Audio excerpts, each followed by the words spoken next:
Everybody, it's Montel here, and thanks again for tuning in for another edition of Let's Be Blunt with Montel, where we talk about everything and anything cannabis, hemp related, to help you make a better decision for you and your family when you're trying to navigate this space in your state or in your local municipality when it comes to buying products that you think might help your family. So that's why I've really even done this podcast, and I'm glad you're tuning in today. We have a very special guest. He's the founder of High New York, one of the world's largest cannabis meetup communities. He's also the author of the book, The Cannabis Book, How to Succeed in Weed According to 50 Industry Insiders, and The Entrepreneur's Guide to Cannabis. His TED Talks invite people to think differently about cannabis. Who am I talking about? I'm talking about the one and only Mr. Michael Zaytsev. Thanks so much for being here today, sir. Thank you so much for having me. Absolutely. Let's talk a little bit about, first off, your entree into the cannabis space. To begin with, you went from working at JP Morgan to Google and now in cannabis. Explain this to me. Yeah, much to my mother's dismay, she used to be able to brag that her son worked at Google, and then she had to, reluctantly tell people, I'm not sure what he's working on these days. Well, she should be able to brag about the fact that you're working in the industries that's one of the burgeoning industries in the world. Well, I think now she's come around, although she Gotcha. still won't try it, even Right. though, That's okay. that's okay. It's not for okay. everyone. As long as she doesn't mind other people trying it, it's okay. That's right. So, I like to say it was my destiny to get into cannabis. It was completely unplanned. When I was working at Google and living in San Francisco, I had a freak accident where, one day I was going to enjoy some cannabis in my apartment. And I went to open my living room window because I didn't want to stink up the place. My roommates were non-consumers. I was trying to be a nice guy. And I go to open the window and it jammed up and shattered when I was pushing it. So I didn't realize anything had happened to me until I look down. I see like a chunk of my arm is hanging out. Holy moly. Blood is shooting across the room. I'm freaking out. Luckily, I had a friend with me. He called 911. To make a long story short, I had to get emergency surgery, got my arm fixed up, and for several months I was on disability. I couldn't work, couldn't really take care of myself. And so I like to joke that forced my hand and forced me to move back to New York City where my family was so they could care for me. And I was 24 years old at the time. I recovered eventually and went back to work, got a new job, went to a tech startup and thought, all right, I'll work here for a few years and then eventually I can become an entrepreneur like I've always wanted to. Fast forward 6 months, I'm sitting there and I'm thinking, what the hell am I doing with my life?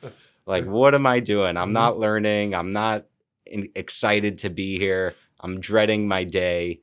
And after this accident, it really showed me that I don't have time to wait 4 years for, this company to exit and then for me to advance in my career, blah, blah, blah. And so I said, all right, I'm going to go follow my dream and be an entrepreneur and try it out. I've got nothing to lose. I'm young. I'm alive. Why not? But being in the tech business, following the dream, you would think that would be a startup of a tech company, not a cannabis company. What made you think about cannabis as your startup? Yeah, so actually I went neither. First, I decided I was going to become a coach and do life coaching. Because I had loved working with people and I loved personal development. I used to read self-help books for fun. I still do. And I thought, here's a simple solopreneur business that I could start as a first business. And I think I have a decent chance at success here. And so I got certified, got trained, started doing that.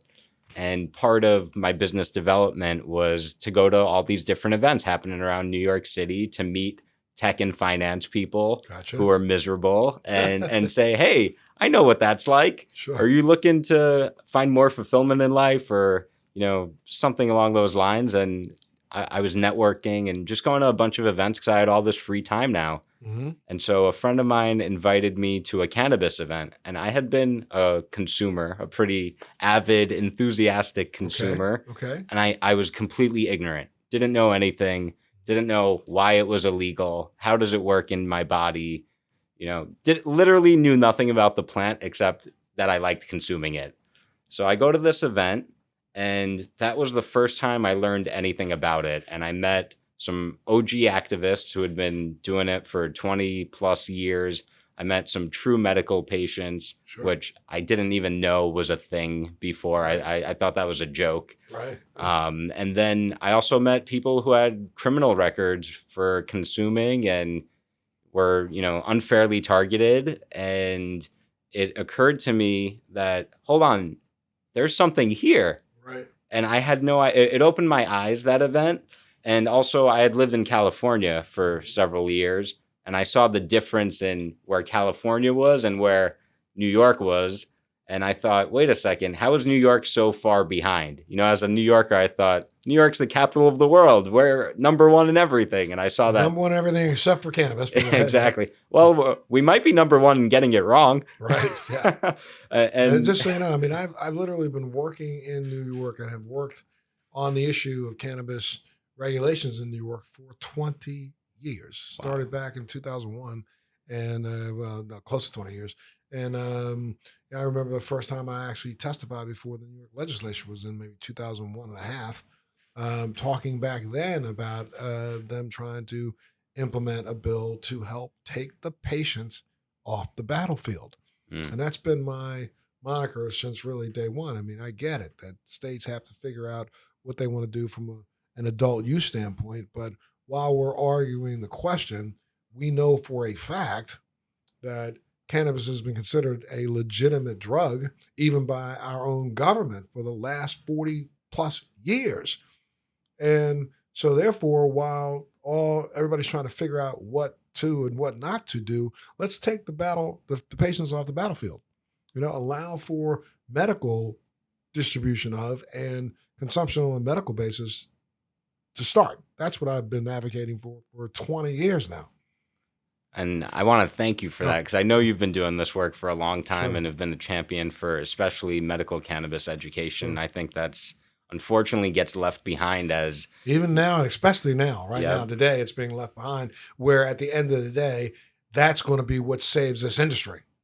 I don't think anybody in this industry even really recognizes and understands. I mean, not that I'm trying to take away from what we're talking about, but at the end of the day, yes, I agree with the adult use, but I'm also a believer that anybody who turns to cannabis is turning to cannabis because of an underlying medical reason anyway. They may not even recognize that for what it is. To say I do it because it helps me sleep, medical reason. Right. To say I do it because it helps, reduce some of my anxiety, medical reason. I do it because it just makes me feel better. Well, that glass of wine that was recommended to you by your doctor about 8 years ago, once a day, was also for medical purposes. So at the end of the day, from my perspective, I think, cannabis is a holistic, over the counter, medical product before it becomes any other form of product. But go ahead. Sorry. Well, just to respond to that, I agree. And I think there's no such thing as recreational use of cannabis. Right. I think it's either medical, spiritual, or reckless. Yeah, there you go. And I think, unfortunately, most people don't have that awareness yet. But, there's a huge need for education still. And that was really kind of why I got involved, was when I went to this event and got my first dose of cannabis education. Right. It blew my mind. And it occurred to me, after this accident I had, I was looking for meaning and looking for a purpose for my professional life. Mm-hmm. And I knew immediately this was it. When I discovered some basic facts about cannabis, and at first I got angry. I was like, how come I didn't know this? How come no one, all these people who I've enjoyed cannabis with, no one has mentioned this ever once? Right. I started thinking about it. I realized, wait a second, they don't know. And then that was kind of the light bulb moment for me, where I said, okay, this is happening. I saw it in California where there were dispensaries and, it was more socially acceptable. And I realized New York is behind on this and the world is behind on this. This is happening. And here's an opportunity for me to get in on something that I know is going to be massive from the early stages. And, from that point on, I started organizing events. And I realized here's a good way for me to not only educate myself, but to educate other people. Sure. And also it was clear to me that there was no community here because people were afraid to get together and they were afraid to be public about, either using cannabis or being in favor of cannabis or supporting it. Mhm. People were, I remember in the early days, people would say, well, am I going to get on a list if I buy a ticket to your event? What if my boss sees? Right. I go, if your boss sees, then The they're boss is probably there. going. Yeah, exactly. He's at the event, Exactly. enjoying the event. Right. Exactly. Luckily, a lot has changed in the last few years where I think, now there's an event almost every day in New York and people are, less fearful to claim the cannabis part of their life. Sure, Yeah. sure. Well, let's back up again. Let's go back to that party. So you're at the party and you got an education, a quick dose, fire hose education, Yep. and walked out of there and said, you know what I want to do? I want to do what? That's a great question. I want to smoke some weed when I got out of there. Sure. But I said I want to make a difference in this world and I want to give back to the cannabis plant. This plant has done so much for me on a personal level, and I've been a free rider, and that didn't sit well with me. So I thought I need to do something that's good for this community and good for this plant. And I saw an opportunity to enter a new market. And as an entrepreneur, I thought, wow, when do you ever have the chance to get in on a massive industry from the beginning? Right. And so that was exciting for me. And honestly, I didn't know. Sometimes I still don't know what I want to do in this industry. Right. And I know that there's an opportunity to contribute and to educate people and to empower others. Mhm. So actually, you know what, now that I'm remembering a little more, what I wanted to do was empower other people to have that moment that I had. That aha moment. Yeah, Mhm. that, wait a second, there's much more to this. And beyond that, I can make a difference here. Because for me, I never cared about government, politics, science, any of those things. Cannabis was a gateway into all of those areas for me and opened up my world to so much. And I have seen that transition and transformation happen for so many other people since I've started doing this work. And I would say that's the core of it for me. So you said, okay, so what I'm going to do is I'm going to leave here and start an event type of a company that gives people these same experiences. For me, it was about building a community and creating leaders, Mhm. because I realized that there's an uphill battle here and we need leaders. And the way to create leaders is to show people, first of all, there's a community that needs service. Right. And so my first step was I have to get people together, educate them, and have them see that they're not alone here, Mhm. that there's other people like them who are passionate, who care about this, who want to be involved. And most of them didn't know that there was even an opportunity to do that. So when you first started putting, I mean, what did you do? You went up online and said, hey, I'm holding an event on Saturday, blah, blah, blah, with this date at this location, just to talk about cannabis? What did you do? Basically that, yeah. Mhm. So I used to be a salesperson at Google. So what I started doing was, in an effort to educate myself, started reading everything I could about cannabis, Mhm. and then started cold emailing anyone who I saw in the news who seemed credible, and would just start reaching out to people and say, hey, I'm trying to bring you to New York or bring education to New York. Will you talk to me for 5 minutes? Mhm. And I was surprised by how many people embraced me and were willing to share their information. And, I suspect they recognized my passion and were, no one else was calling them to come do that in New York Sure, at that sure. time. So I think they were glad to answer the call. You say they were coming to New York to educate you or coming to New York to participate in your events? So both, One of both. Okay. both at the same time. And, for me, it became clear that, again, I wasn't the only one who was hungry for this education. So, I went on Meetup and started advertising, hey, we're going to have a cannabis event. We're bringing in so-and-so from, I remember one of the first events I did, Cy Scott from Leafly, the co-founder of Leafly, Mhm. and now the co-founder of Headset. Mhm. And, he flew in and gave a talk about what it was like to start a tech company in the industry. Wow. This was 2014, end of 2014. And, we packed the room, and again, it was those early days were really magical because back then it was so new to the people attending Sure. that I saw so many people having that experience that I had, and people would come up to me after and say, "You just changed my life," because now I believe that I can work in the cannabis world, that there's something I can do with cannabis. I love cannabis, and I've always been, hiding that. I think there's a lot of internalized shame and internalized stigma for cannabis consumers that's going to take some time to undo. And I think part of what these events have done and continue to do is normalize being a cannabis person. Is that what you mean when you say you want to try to convince? In your TED Talk, you talk about, making people think differently about cannabis. Is that the idea that you're talking about right now? So a little bit, actually. So the TED Talk was intended for a different audience because the events were very much upfront for cannabis people and some people who had relationships with the plant already. Got it. Whereas the TED Talk was more for the other group, which is, the bigger group, the mainstream that has no relationship to cannabis. And what I've realized in the early days was that those people outnumber the cannabis community significantly. Without a doubt. And without their support, without their involvement, we don't have a chance.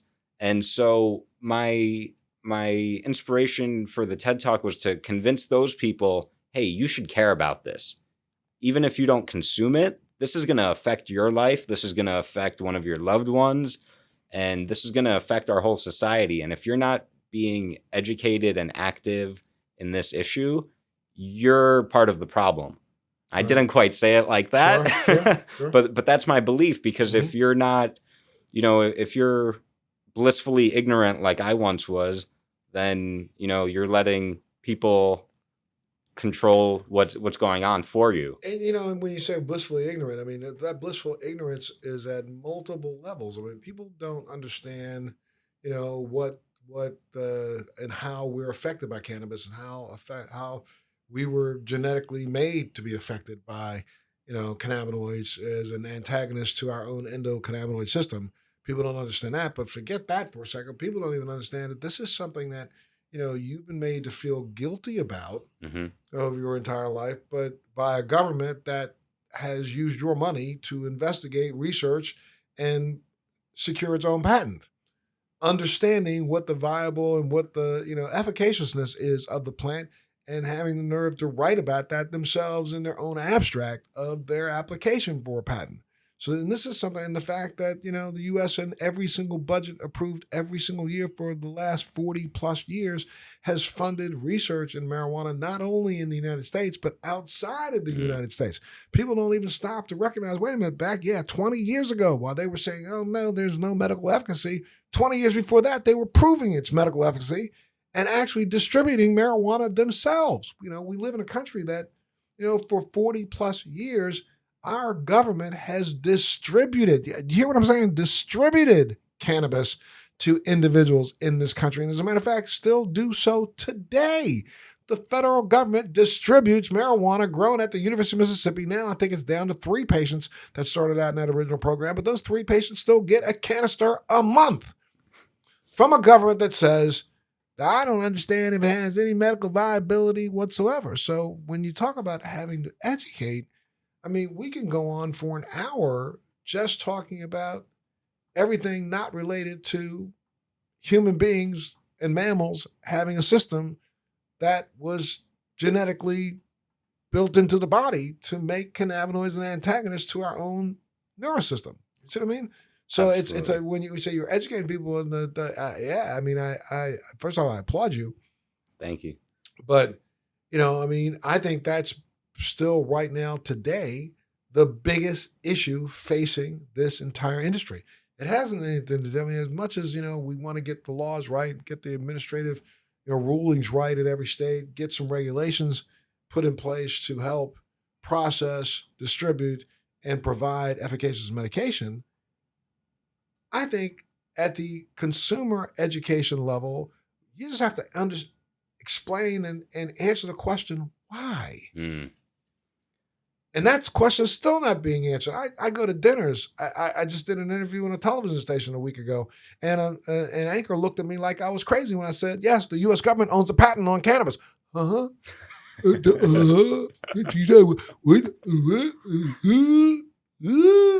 Really? Does that not frustrate you even Oh, now? it's terrible. You said your first event was in 2014. Come Yep. on now, it's 2020. Right this minute, 6 years later, we're still dealing with answering the basic question. It is frustrating. And, just to go back to, you talk about the hypocrisy of the government. One thing I mentioned in the book is, America was built on hemp.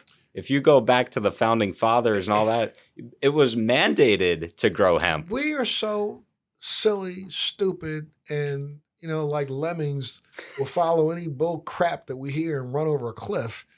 And it just shocks me even now today when you hear it out of somebody's mouth. Well, we just need to do some more research. Well, we have done the research. The research has been done for over 5,000 years, and you've nailed it, Michael. A lot of people don't understand that. It's not that the government just required back in, I guess the early 1800s, 1801 to about 1816. You were considered un-American if you didn't grow hemp. Most people in this country don't understand that the entire Revolutionary Army was clothed in hemp. Every sail, every rope, every tent made at the Revolutionary War time was made with hemp. The majority of people who were alive here in this continent ate hemp every morning in a porridge because mankind recognized back then that the hemp seed is one of the most protein-laden seeds on the planet. So everybody woke up in the morning every day of the week, grabbed a bowl of porridge if they didn't live near a farm that grabbed some eggs. But more people were probably consuming and eating hemp than they were eating eggs and bacon. Yep. And that's my breakfast every morning. Right. Some oatmeal with hemp seeds, chia seeds. Absolutely. People don't get it, but and then we can go on and on. I mean, it was as recently as 1940s that the federal government forced farmers in the United States to grow hemp during World War II. Yep, absolutely. I mean, I don't know how stupid we are to believe that this is just something that should have been outlawed and banned. They don't get the fact that two of the biggest lobbyists who were against hemp that helped to fund the vilification and the illegalization of that's not a real word, but making cannabis illegal, were William Randolph Hearst and Charles DuPont. Yep. The textile king, right? You want to get rid of competition, and the paper king. Yep. Get rid of competition. And they helped to fund a guy who literally 2 years before he started battle was a supporter of marijuana, not just hemp. I'm talking about, oh my goodness, the person, Henry Anslinger himself. Anslinger, during Prohibition, who was a big prohibitionist who was against alcohol, literally used to do speeches that included his speeches and talk about the fact that hemp or cannabis or marijuana, at the time called that way, was a viable option because it wasn't found to be as violent. Huh. And even talked about it. He didn't change his mind until he lost his daggone job. The second that they decided to go ahead and say, no, you know what, you can drink a little alcohol. I need some help. And then, of course, he, dropped to both knees for William Randolph Hearst and DuPont and decided, as long as you're going to pay me, I'll vilify this. Right. They couldn't figure out how to vilify it in a way that would be honest. So as long as he associated with those people, darkies from below the border or the ones that lived here in the United States, let's associate it with that and make people believe that it's, this dangerous killer thing that we need to get rid of. And with no justification whatsoever, we file, 1931, the Marijuana Tax Act, to ensure that we ban it. And then he worked for the next 30 years to ban it worldwide. People don't know that. Yeah. One guy. To me, that story demonstrates two very important things, one of which is core to my message in the book, which is one person can make a tremendous difference in this industry, in this world. I've seen it not only with my own story, where I've been able to reach thousands of people, but also each of the people I interviewed in the book have had tremendous impact. And this industry is happening right now. This is being built right now. Cannabis will only be re-legalized once, I believe. And if we don't get it right now, we're going to be in for a world of hurt and trouble. And Well, you can take a look at the industry right now that's in a world of hurt and trouble. Yep. You've got, states that have passed legislation, and I am 100% for legislation. I'm all 100% for administrative rules, but I'm not 100% for administrative rules that make it so daunting that it helps to feed into a robust black market, because then that's how you get product in the marketplace that harms people, right, that hurts people, right. Because you don't regulate it with again, taking the patient off the battlefield. You regulate it with the idea of making money. Right. So Absolutely. you got every state trying to figure out, man, I heard that Colorado made $1 billion already off of cannabis. I need to get me some of that $1 billion. I don't care what I'm selling.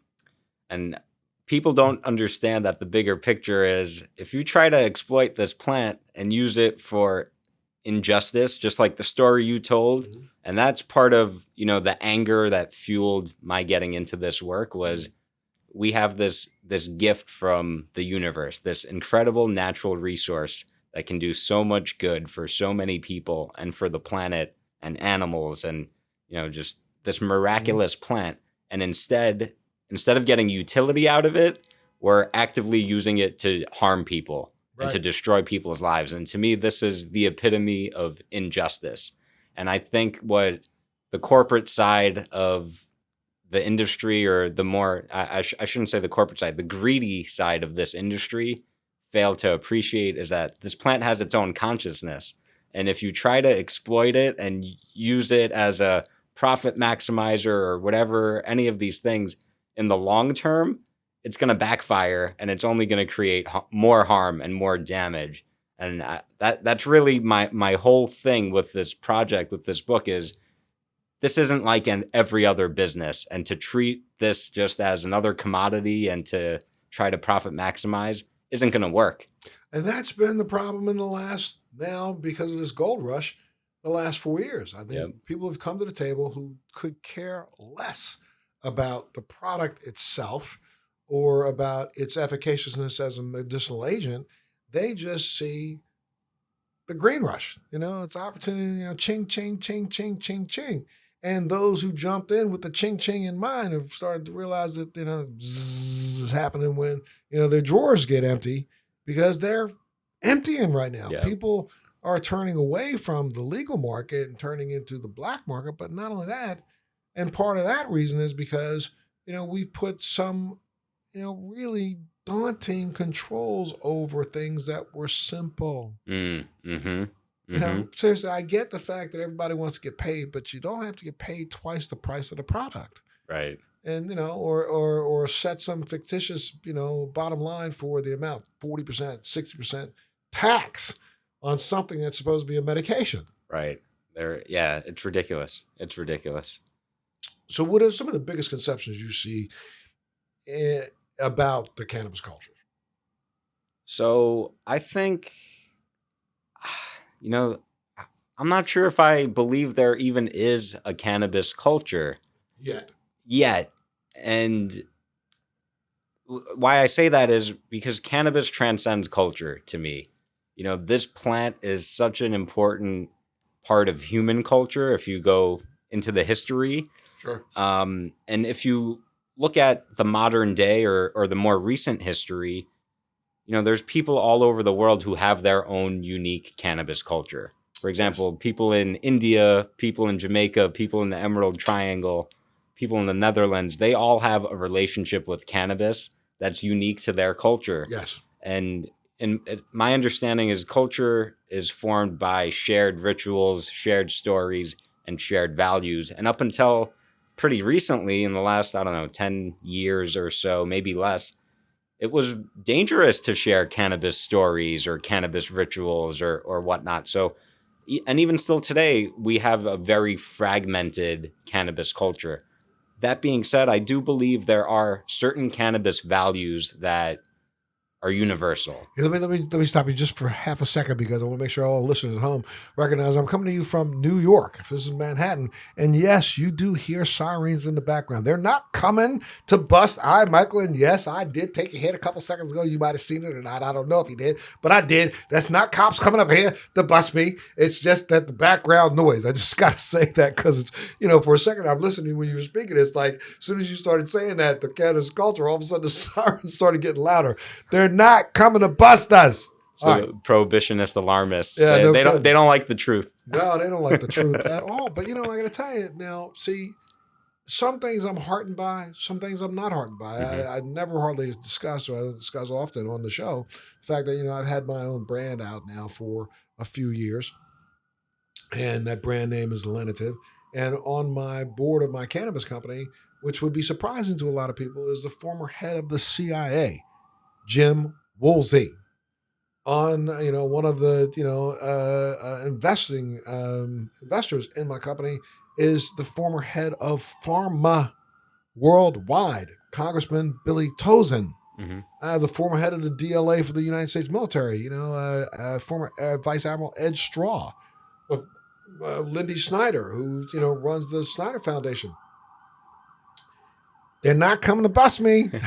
I started talking about real names, and here it gets louder again. But still, these are people that have come out of the woodwork and recognize, because they know me and they understand that I got involved in cannabis and involved in literally going around and trying to help states write and work on legislation to pass viable legislation to let doctors have a private conversation with their patients. But they've looked at me because of my personal use with cannabis has been based on, my diagnosis with MS now almost 20 years ago.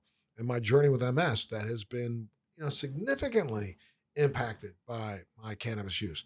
And that's broad spectrum, everything from smoking to eating to, broad spectrum cannabis, not just CBD, but broader spectrum the cannabinoids that are available. And I am positive there's no ifs, ands, or buts in my heart of hearts that this is what's helped impact, the progression of my illness. It slowed it down for me. This is me talking. I'm not saying I did a double blind study on me, but I know that out of all the things that I do, that a lot of people who have had similar dates of diagnosis and similar symptoms to mine, I know what has happened to me.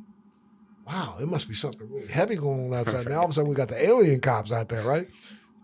I'm glad we're safe in here. Yeah. Yes, we are.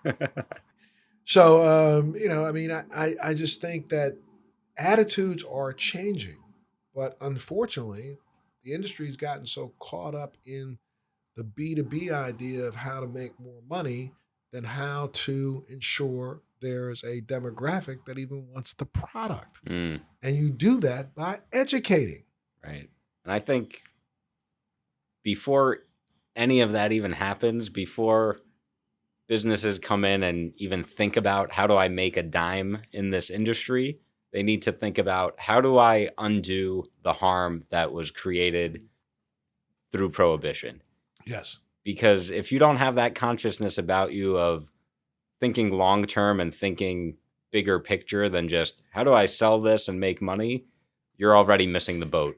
I have thought very hard that if your approach to the whole issue is, number one, again, go back 5,000 years, written about in, the earlier cornucopias of medicine in Chinese history.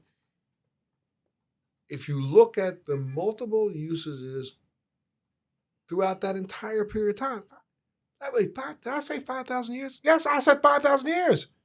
Now, this country's only been here for, 300 plus, just barely. It is ridiculous that we don't recognize the fact that there was, though we think that our science is the only science that matters, science was done around this world long before America was even a pipe dream. Right. And, cannabis has been used as a medicinal agent and as a recreational agent and as a coping agent throughout that entire 5,000 year period of time. Right. And as a sacred plant in Correct. religious rituals where people literally worshipped Correct. this plant for its power. Right. And you know, I could understand if it came and went every 300 years, but that's not what happened. It wasn't until, you know, a bunch of buttheads decided that they were smarter than the world and vilified this to the rest of the world and then forced through treaties to make the rest of the world buy in, which they are now buying out of. Right. Although it's coming slowly. It is coming slowly, but you know, come on, you got what is it? Colombia, you got Spain, you have you know countries. Somebody told me recently. I think is it South Korea? Not South Korea. I can't remember. You know, there are several countries that have pulled out of the 1961 cannabis or hemp treaty because they've recognized that you know you're not going to tell me what to do. Right.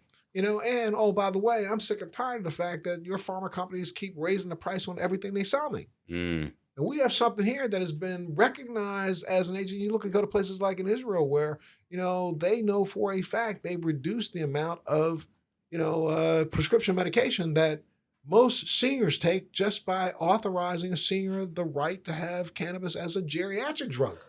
Wow, I did not know that. Oh, yes, absolutely. You turn 70 in Israel, you can go to maybe 3 different hospitals in Israel and pick up your, you got to pay for it, but you're going to pick up your ounce or eighth of cannabis because it's your 70th birthday. It's your birthday. It's your birthday.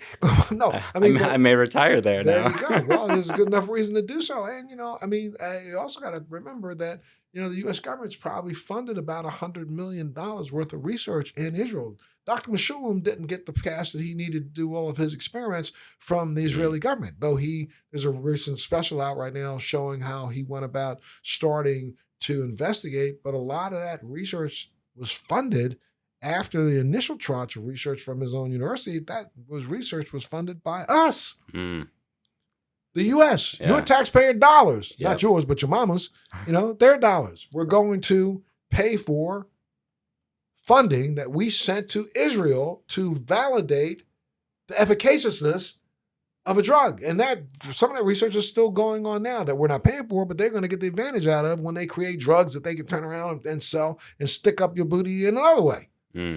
It's just so ridiculous what we don't know because we don't want to know. And I think that's why the education part of this work is so tricky because a lot of people are happy to just consume. Be ignorant. Yep. Well, yeah, you're right. There are a lot of people happy to just consume, and a lot of people just, you know, it hasn't been my thing.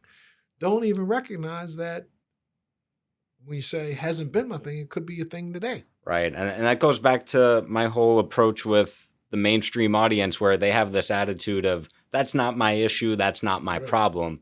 And I think those people are really missing the intersectional and institutional impact that cannabis has on everyone. Well, that's why you came up with your top 5 tips to every cannabis entrepreneur should know if they want to succeed in this industry, right? That's why you came up with it. Why don't you tell us what those tips are? Well, number 1, of course, is to go on Amazon.com and purchase the book because you're going to need more than 5 tips if you want to succeed in this industry. And I cover a lot of topics on, you know, the most common cannabis business mistakes, the 11 characteristics of highly successful cannabis entrepreneurs, and much more, how this industry is unlike any other industry in the world. So that would be my first piece of advice. Number 2, I would say you have to get a cannabis education.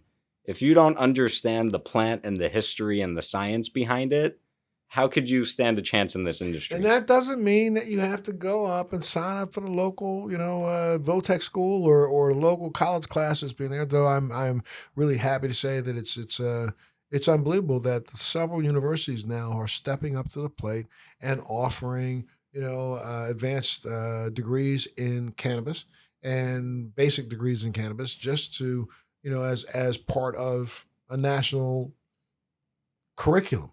Right. And I'm really happy to see that universities are stepping up to the plate. But you don't have to go to the university, folks.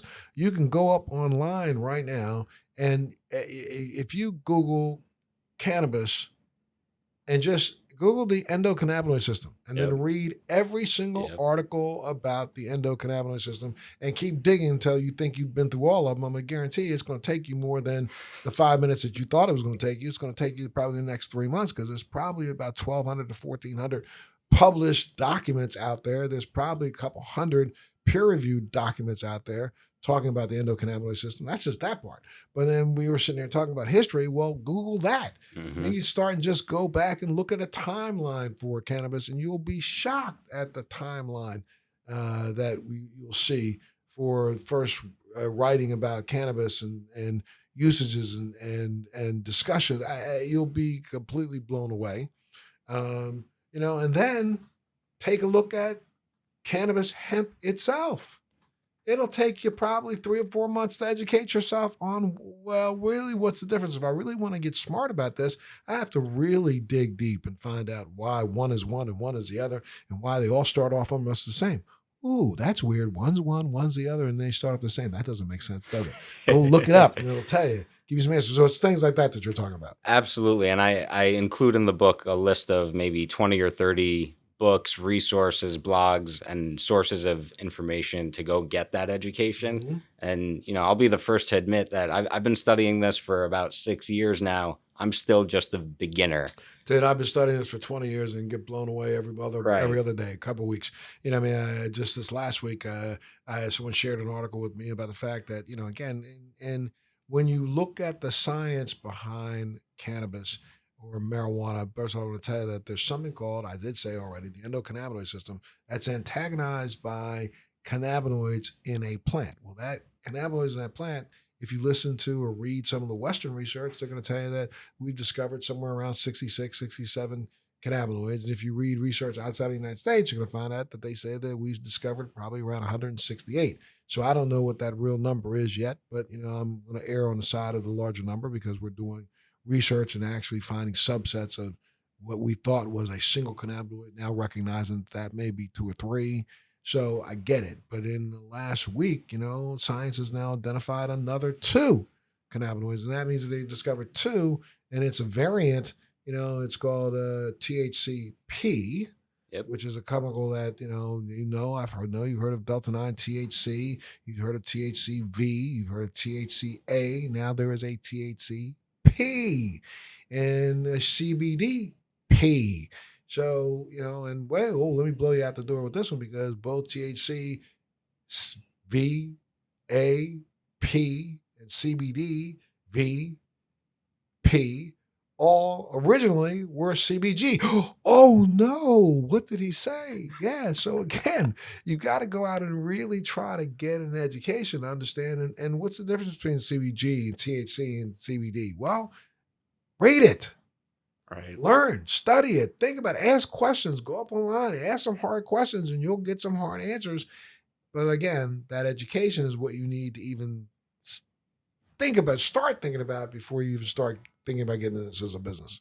Absolutely. And, I think it's remarkable that you've been studying this for 20 years. I've been studying this for 6 years. There's people who've been studying it their whole lives. Yes. And still every day we're discovering something new about this plant because there's still so much mystery and so much more to learn about it. That's right. Well, and we also then made illegal even the study of the plant for Right. almost 70 years. So that's part of the reason why that stupidity happened. And then that goes right into my next piece of advice, which is if you want to be an entrepreneur or investor in this industry, you have to be an activist or an advocate for the plant first, because the laws aren't going to change themselves.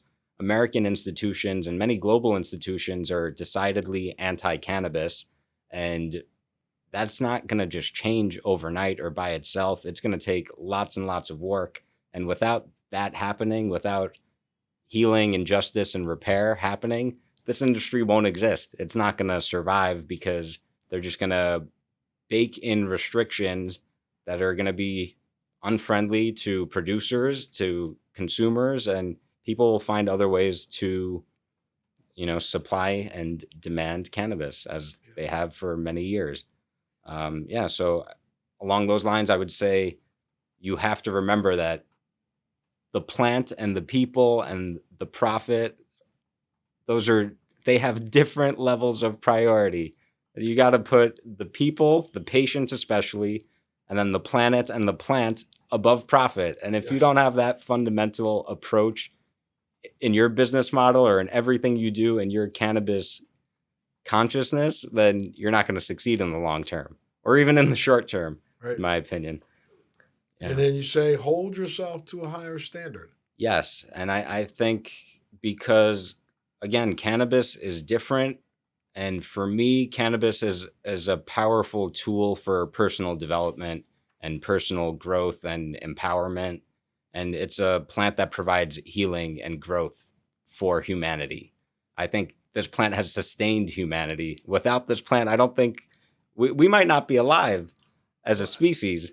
There's. I remember I did a visit to a farm in a grow in Israel, and I'll never forget. I was blown away because I'm on this farm, and I'm at the time that I was there, and this is let's go back almost 10 years ago. 10 years ago, I was down there, looking around and interacting with people about a lot of the information that we don't even know here. But I'm on a farm and I'm watching these guys who are growing, and at the time there was probably less than 1,000 people signed up to the entire country's medical marijuana program. And I'm watching guys at a farm who literally were harvesting that week I was out there, and they're filling up the back of a Mack truck, with these 20-pound bags of 30-pound bags of cannabis grind Mm. that they're sealing in these bags. And they're really like processing it outside, and the dust and dirt didn't matter. They're just processing it.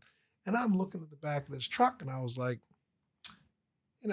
there's less than 1,000 people signed up, and in the back of this truck, when you guys are done and you ship this out, there's going to be probably about 4 tons.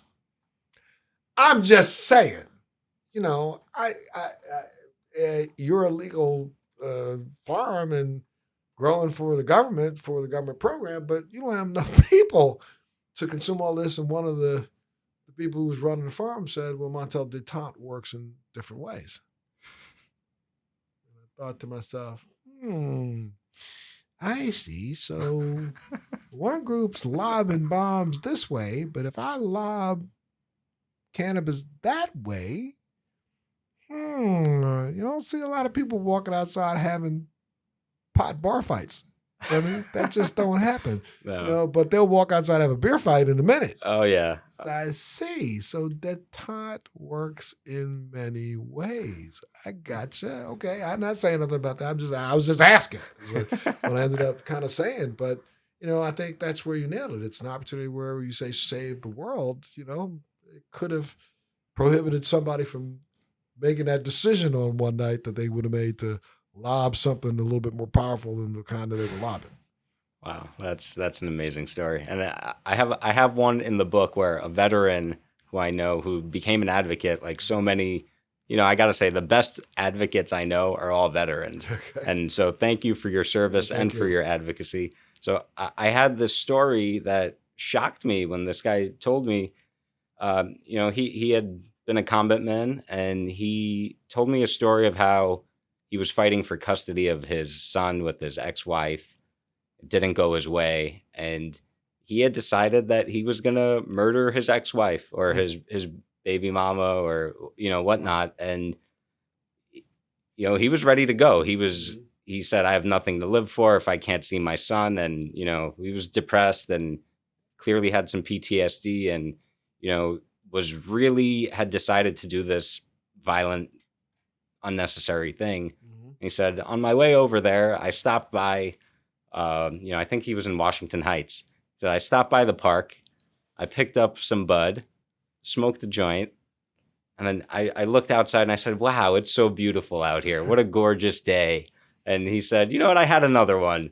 And then by the end of that afternoon, I had realized I had thought about it some more, and I decided, I can't do this. This isn't the right thing. This is bad for my son. This is bad for me. This is definitely bad for my baby mama. Absolutely. And so I'm gonna not do this. And he said, he earnestly told me that story and said, this saved my life and my ex-wife's life and my son's life, just because it gave me a chance to pause and Right. to reflect and have a different perspective. And, I think one of the things people don't understand about this plant or don't talk about enough is everyone, I believe, I don't have the data on this, but I believe every adult human has PTSD in some form. Of course. They've had some trauma in their life.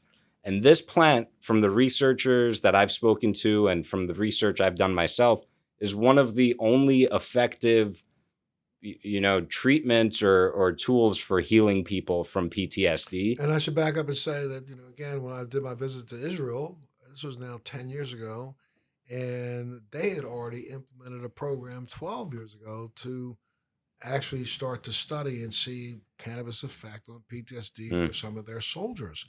This was 12 years ago, long before this became an idea that people wanted to accept, with the fact that we know that, certain cannabinoids have purely already been deeply investigated medical efficaciousness for various things from cancer to now PTSD to seizures. We know that this has now been legitimately researched. But again, 12 years ago, before we were even talking about it, other countries would recognize that we're moving forward. right. And for that reason, that this plant has so much potential to heal and help people, I think is precisely why, if you're in this industry or representing the plant or the community or the industry in any way, you have to have that higher standard for yourself and model and demonstrate integrity, and also remember what this is all about. Because if you don't have that approach to it, then it's definitely going to become another big pharma, big tobacco, big alcohol, big ag, We've whatever. already seen what they've tried to do, and we already know Mm, what they're trying to do now, and that's trying to figure out some way to come up with some synthetic thing that's going to cost 150 times more than just the basic weed that grows in itself, and to try to replace the idea of you being able to figure out a way to medicate yourself. Remember, at the turn of the century, in the from 1800s to the 1900s, there was a product that people literally were able to, they didn't need a license to, but they grew themselves in their front yard. They would process in their kitchen and consume. But then, unfortunately, a lot of people started winding up dead on their kitchen floor. mm, And this was a substance drug that was not regulated until about 10 years ago. It was one of the only drugs that's not scheduled, but one of the deadliest things in America, is sold at almost every CVS, every, and I don't blame CVS, but every local corner drugstore and health store in the country. And what I'm talking about is aspirin. People don't understand that aspirin they discovered from the bark of a willow tree. So there were people that were boiling willow bark in their kitchens and ended up taking so much aspirin that they would bleed out, but they wouldn't know why. mm. Okay, now why I'm even discussing that is the fact that you know we have recognized the viability of plant-based medication as a nation and as a people. We didn't try to regulate aspirin other than made it illegal for you to produce it yourself, and which was a good thing at the time. But then we didn't regulate it after that, and it's not even a scheduled drug. But again, it is the most deadly drug that we have in medicine cabinets around the country. Hmm. Now, because you take a full bottle of aspirin, you're going to be bleeding out on your bathroom floor within hours, and we know that. So, you know, again, so okay, so what's the point I'm making? The point is that it's something that the Fed stepped in and regulated, but then didn't try to create a synthetic version of.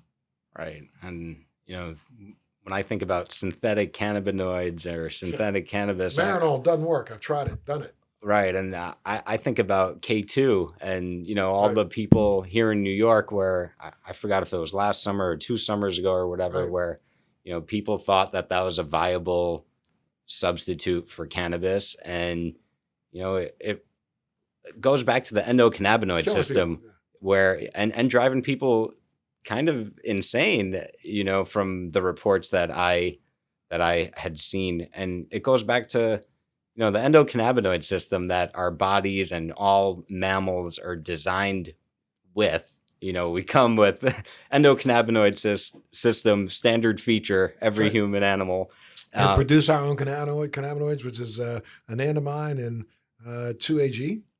And so two really unbelievable chemicals that, help to regulate our cellular homeostasis.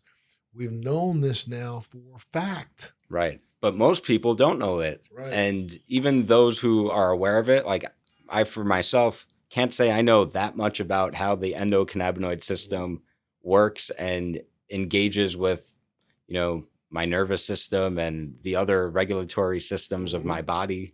Because and again, maybe this is my incorrect, not well informed opinion, but I don't think the science and medicine community, like most doctors that I've met, don't know how these systems work either. They have not been teaching. They have not been teaching in the endocannabinoid system until this lab about 3 years ago. That you started to see it sprouting up in medical schools across the country, and it should be taught even more. As a matter of fact, Dr. I should say 2 years ago. No, I'll back up for a second because yes, I was corrected. A couple of doctors told me that they had done a class on it back about 8 years ago, but it's only been the last 8 years. If doctors don't even recognize this, then they don't recognize the viability, and then wouldn't even think about trying to say, well, geez, guys, you have something here that's less harmful, less side effects than anything else that we have. Why not take a look? And it begs the question, who's making these decisions?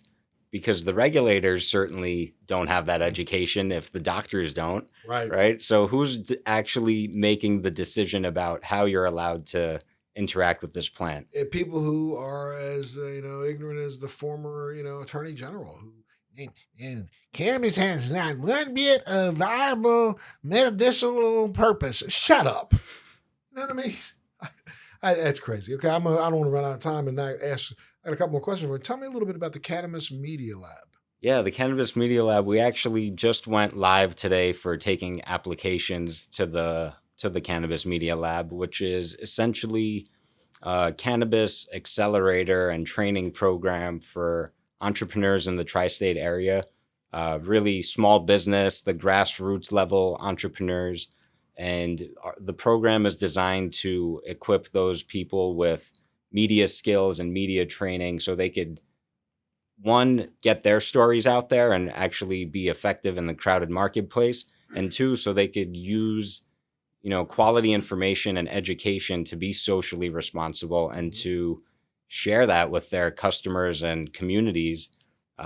Which goes back for me to being an advocate, being an activist, and having that be a part of the business model. Got it. And let's talk, before I run out of time, give people a website that they can go to, especially if they're listening in and around the New York area. What website can they go to find out what you're doing or what events you have coming up for High New York? Yeah, sure. So if you're in the New York area or tri-state area, you could visit highny.com. That's HIGHNY.com. And we have an event coming up on January 29th. It's going to be a 2020 Cannabis Investment Outlook panel. And, all the events go up there, so you could visit highny.com. And if you want to get more information about me or the book or some of my work, you could visit michaelzaytsev.com, or much easier if you go to himikez.com, HIMikeZ.com. Okay. All right. They go up to hi.z. No, Hi Mike Z. Hi Mike. Sorry. Sorry. Yeah. HiMikeZ.com. Yep. Yeah. So going up there and find out. So if you're in the area, you might be able to participate in an event. And again, now your events are not just panels and those kinds of things. You put other events on too, correct? Yeah, so most of the time it's education and networking focused. So I bring in different community leaders to educate the community here. Every once in a while, I'll do something a little more fun, which, the best example of that is the New York City Cannabis Film Festival that I've been running for the last few years. And so... And at film festival, what do you do? Do you take films or documentaries on cannabis? What do you do? So we accept any film that had cannabis involved in the creation of it. So whether the actual content has anything to do with cannabis or not is less relevant. It's more about, one day I had this idea that, everyone I know goes to the movies stoned all the time. Right. Everyone I've ever met in the entertainment industry is pro cannabis, whether they consume or not. And I know a lot of people who do a lot of their creative work together with cannabis. Sure. And so it occurred to me also that media was responsible in a large way for demonizing cannabis, that, you know, the solution is closest to the problem. Right. And so here's an opportunity to create a platform to challenge the stigma, to give artists a chance to say, hey, I'm proud of my cannabis creativity, and a way to create media that was going to be cannabis positive and actually designed with a cannabis audience in mind. Gotcha. Because I find that until recently, right, there was and I think there's still, the mainstream world isn't thinking about, how do I do something designed for the cannabis person? And so for me, this was just, you know, an opportunity to do something different. And, you know, in my ideal version of the future, this becomes a New York institution, no different from the Tribeca Film Festival, Sure. 10 years out, 20 years out. So now then, thinking about that, we got you give people a website that they can go up to find out more about the Cannabis Film Festival. Tell them about that. Yeah, so that would be nyccff.com, New York City Cannabis Film Festival. I'm sure if you just punch it into Google, you'll find it. And last year, I mean, have you been doing it now for how many years? This will be my 5th festival, I believe. It's been growing steadily every year, right? Started Yeah. out, you get a couple hundred people, and now what are you up to? I started out, we didn't even have 100 people. Well, maybe throughout the day, 150. Okay. Last year, we had just over 500. And I imagine this year will be bigger than that. Sure. Yeah. Sure, absolutely. Keep in mind that. You know, my boss is a stoner, so sometimes the stuff doesn't happen on time and clean and organized. So Yes. Well, you know, again, the book is called The Cannabis Business Book by Michael Zaytsev. That's right. So you can look that up right now. It's How to Succeed in Weed According to 50 Industry Leaders. I can't say thank you enough for participating in Let's Be Blunt with Montel. Thank you so much for having me. It's an honor and a pleasure to be here. Absolutely. Pleasure having you on board. Make sure you know what you got to do. You got to tune in to the next Let's Be Blunt with Montel. And remember, before you go away, we have a contest going on right now where you can get a cannabis butter maker. And that butter making machine was donated to us by the butter making people. And they have said, Montel, we want you to give them away to make sure people can, you know, have a little different experience than they have. But you can figure out how to get the information you need just by clicking up on our website and find out how you can get information on how you can see if you can qualify to win one. Which I want to enter that contest. Which butter maker is that? Is that the magical butter? The magical butter maker, yes. Oh, nice. Oh, $175 value. Come on, man. More plus in some places. Yeah. And so we're giving one away. All you have to do is, you know, you got to go up on our podcast and leave a review. And then your name will go into a pool and we will select you as a possible winner. We got a lot of them to give away. I'm not going to tell you how many. We got a lot. You better jump up there real quick if you want to. We gave away the ones on February 1st. So we got to make sure we give away some more. So go on up and you know, qualify. Nice. I actually interviewed Garen, the CEO of Magical Butter. He's in the book giving some great advice for entrepreneurs, and it's a great machine. If you don't have one, you're missing out. There you go. That's an endorsement and plus. So, okay, make sure you tune into the next Let's Be Blunt with Montel.